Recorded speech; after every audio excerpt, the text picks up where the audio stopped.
करायचं आहे तर तो निर्णय ती घेऊ शकते. बरोबर. लखपती दिदी झालं, मुद्रा योजना झालं, मगाचपासून आपल्या चर्चेमध्ये वारंवार यांचा उल्लेख येतो किंवा स्वयंरोजगाराशी संबंधित इतर उपक्रम असतील.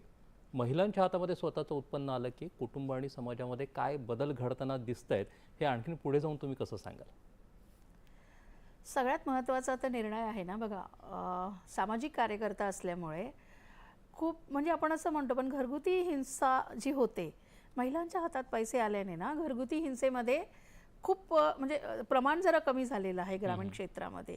कारण काय झालंय की महिलांच्या हातात स्वतःचा पैसा आलेला आहे, त्यामुळे त्यांना तो एक मान सन्मान मिळालेला आहे की नाही हिचा सुद्धा म्हणजे आर्थिकदृष्ट्या घराला हातभार लागतोय. त्यामुळे घरगुती हिंसेमध्ये जरा कमी झाली आहे ती हिंसा, किंवा मान सन्मान मिळाले आहे महिलांना, किंवा निर्णय प्रक्रियेत ती सहभागी झाले. सगळ्यात महत्त्वाचं म्हणजे की घरामध्ये जे काही चालतं, ज्या काही निर्णय घेतले जातात त्यामध्ये तिला मानाचं स्थान मिळतं आणि ते निर्णय घेऊ शकते.